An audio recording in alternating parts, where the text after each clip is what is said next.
گاڑی ہے، ان کو ٹوپی ہے، ماشاءاللہ جبے والے ہیں، سب کچھ ہے، اور کسی عورت کو دیکھ لے کہ ماشاءاللہ فل برقع یعنی اچھا برقع پہن کے، ہاتھوں میں گلوزاں ہیں، یہ ہے وہ ہے، تو ظاہری کچھ چیزوں کو دیکھ لے کہ یہ متقی ہے سمجھنا یہ غلط ہے۔ ظاہری چیزوں کو دیکھ کے ہم کسی کے بارے میں یہ نہیں بول سکتے کہ یہ متقی ہے، جب تک کہ اس کے ساتھ ہمارا معاملہ نہیں ہوتا، لین دین نہیں ہوتا، بات چیت نہیں ہوتی، دوستی نہیں ہوتی، جب تک کہ وہ آدمی تقوی والا ہے یا نہیں ہے ہم کسی کے بارے میں نہیں پہچان سکتے۔ اسی لیے ہم دیکھتے ہیں ہمارے معاشرے میں کئی لوگ دیکھنے میں تو بہت دیندار، اللہ سے ڈرنے والے، اللہ والے ایسا نظر آتے، لیکن جب ان کے ساتھ ہم معاملہ کرتے نا، کاروبار کرتے نا، جب معلوم ہوتا کہ انہوں کتنا زیادہ دھوکے باز ہے، کتنے زیادہ جھوٹے ہیں، کتنے زیادہ ان کے گھروں کے حالات دیکھے تو معلوم ہوتا کہ انہوں ظلم کرنے والے ہیں، کوئی ماں پہ ظلم کر رہا تو کوئی باپ پہ کر رہا تو کوئی بھائی پہ کر رہا، کوئی بہن پہ کر رہا تو کوئی بیوی پہ کر رہا۔ تو کئی دیندار عورتیں بھی ایسی ہیں، لڑکیاں بھی ایسی ہیں کہ ماشاءاللہ دینی اجتماعات اور کیا ہے، جانا آنا سیکھنا، مدرسے، یہ وہ سب کچھ نظر آتا ہے، لیکن جب گھریلو حالات دیکھے تو پتہ چلتا کہ یہ ان کی زبان کتنی گندی ہے، گھر میں ان کا غصہ کیسا ہے، یہ شوہر کے ساتھ کیسا رہتی ہے، یہ اپنے بچوں کے ساتھ کیسے رہتی ہے۔ تو یاد رکھو، اس لیے تقوی صرف ظاہری طور پر نظر آنے والی چیز نہیں ہے، اور تقوی صرف نماز روزے میں ہی نہیں ہونا، بلکہ تقوی انسان کے تمام اخلاق میں بھی، معاملات میں بھی، معاشرت میں بھی، ہر چیز میں تقوی ہونا۔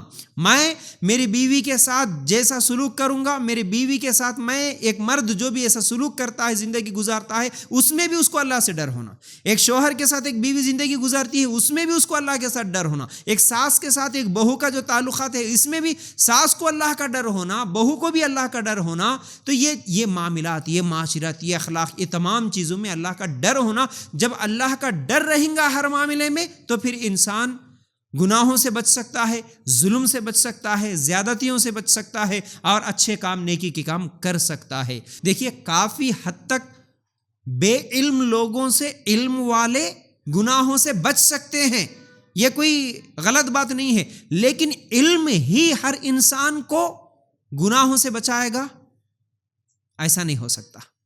کیوں؟ اس لیے ہم دیکھتے ہیں مدرسوں میں پڑھنے کے باوجود بھی بڑے سے بڑے غلطیاں، بڑے سے بڑے گناہ کرنے والے لوگ ہم کو نظر آتے، بڑی بڑی تقریریں کرنے والے بھی بڑے سے بڑے گناہ کرنے والے۔ ادھر رات تمام تقریر کرتے، ایک دن بھی فجر کی نماز نہیں پڑھتے، ایسے لوگوں کو ہم دیکھ رہے۔ تو کیا ہوا؟ اس کو اس گناہ پر، یعنی اس نیکی کے کام سے جو کہ نماز پڑھنا ہے، اس سے ایک چیز روک دی، حالانکہ اس کو نماز پڑھنا فرض تھا، بے نمازی بن گیا، وہ گناہ گار بن گیا۔ بلکہ اب میں بے نمازی کے بارے میں کیا بولوں، ایسے ایسے لوگوں کو میں آنکھوں سے دیکھتا ہوں، مسجدوں کے امام جو مسجدوں میں امامت کرتے ہوئے تنخواہ لیتے ہیں، پھر بھی فجر کی نماز نہیں پڑھتے۔ اسی لیے ہم دیکھتے ہیں کئی دیندار سمجھے جانے والی عورتیں بھی اور مرد بھی جن کے فجر کی نماز نہیں ہوتی، تو وہ کہاں کا اللہ کا ڈر ہے، کہاں کا تقویٰ ہے، کیسے مسلمان ہے یہ؟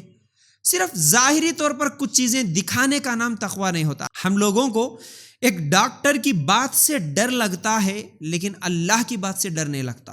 ہمارا ایمان اتنا کمزور ہے اکثر مسلمانوں کا، ڈاکٹر کے باتوں پہ تو یقین ہے اور اس کے باتوں سے ڈر بھی لگتا ہے۔ اگر کسی کو شوگر ہو گیا تو ڈاکٹر بول دیا کہ دیکھو آج کے بعد میٹھا نہیں کھانا، میٹھا کھائے تو پھر کبھی زندگی میں نہیں کھا سکتے، مر جاتے۔ ہم کو ڈاکٹر کے بات سے ڈر لگتا، ہاں بھائی کیا کرنا، اب میٹھا کھائے تو مر جاتے بولا ڈاکٹر، اس لیے اب ہم نہیں کھائیں گے۔ لیکن اللہ کی بات سے بھی ویسا ڈر ہے کہ فلاں گناہ کرے تو جہنم میں جاتے۔ اللہ تعالیٰ نے کتنی جگہ پر نہیں کہا، کتنے گناہوں کے بارے میں نہیں کہا، نماز چھوڑے تو جہنم میں جاتے، سود کھائے تو جہنم میں جاتے، یہ کرے تو جاتے، وہ کتنے گناہوں کے بارے میں اللہ تعالیٰ نے نہیں کہا کہ دیکھو قرآن و حدیث میں اللہ کے رسول صلی اللہ علیہ وسلم کی کتنی حدیثیں ہم سنتے ہیں کہ فلاں گناہ کرنے سے تم جہنم میں جاتے، فلاں گناہ کرنے سے تم جہنم میں جاتے، اس کے باوجود بھی پھر وہی گناہ عادت بنا لیتے، کئی لوگ گناہوں کی عادت بنا لیتے۔ تو کہاں کا ڈر ہے پھر؟ کہاں کا ڈر ہے ہمارے دلوں میں؟ یاد رکھو۔ تو اس لیے تقویٰ بڑی اہم چیز ہے، ہمارے دلوں میں اللہ کا ڈر بٹھانا، اللہ کا ڈر لانا، یہ انتہائی اہم اور ضروری ہے۔ پوری کائنات مجھے نہیں دیکھ رہی ہوں گی، لیکن میرا رب مجھے دیکھ رہا، بس یہ ایک بات کافی ہے۔ ایک بات اگر اللہ کا ڈر دل میں آ جانا، بولے تو کیسے آنا کہ کوئی نہیں دیکھ رہا ہوں گا لیکن اللہ مجھے دیکھ رہا ہے، جس کی دلیل میں آسان دلیل ہمیشہ دیتا ہوں، لوگوں کو سمجھاتے ہوئے بھی کہتا ہوں، سورہ مومن آیت نمبر 19 یاد کر لو بس۔ یعلم خائنۃ الاعین وما تخفی الصدور، وہ رب کون ہے جو تمہارے آنکھوں کی خیانتوں کو بھی اور تمہارے دلوں کے پوشیدہ باتوں کو بھی جانتا ہے، وہ رب ہے۔ وہ رب نہیں دیکھ رہا سمجھ رہے تم گناہ کرتے ہوئے، اس رب کی پکڑ میں نہیں آتے سمجھ رہے. تو اللہ کا ڈر یاد رکھو، یہ بڑی اہم چیز ہے. تو جس کے دل میں اللہ کا ڈر نہیں ہے اس کو لاکھ سمجھاؤ، 1000 مرتبہ سمجھاؤ، کتنے بھی بڑے بڑے بیانات، بڑے بڑے درسوں میں جاتے لوگ، بلکہ ذمہ دار بن کے عہدے لے کے وہ سٹیجوں پہ بیٹھ کے بڑے بڑے علماء سے رابطے میں ہمیشہ رہتے، ربط میں رہتے، تعلقات رہتے، یہ پروگرام کرایا، وہ پروگرام کرایا، اتنا دین کا کام کرا میں، یہ وہ بولنے والے زندگی میں فجر کی نماز نہیں پڑھتے. سب سے بڑی تکلیف مجھے ایسے لوگوں کو دیکھ کر ہوتی ہے کہ بھائی دیندار، دین کی باتیں، حدیث کی باتیں لوگوں کے سامنے یہ وہ اتنی بڑی بڑی باتیں کرتا، فجر کی نماز نہیں پڑھتا، اور پڑھنے والا بھی ہفتے میں 2-3 مرتبہ چھوڑ بھی دیتا، پڑھنے والا بھی ہفتے میں 2-3 مرتبہ چھوڑ دیتا. تو کہاں کا تقویٰ ہے، کہاں کا اللہ کا ڈر ہے؟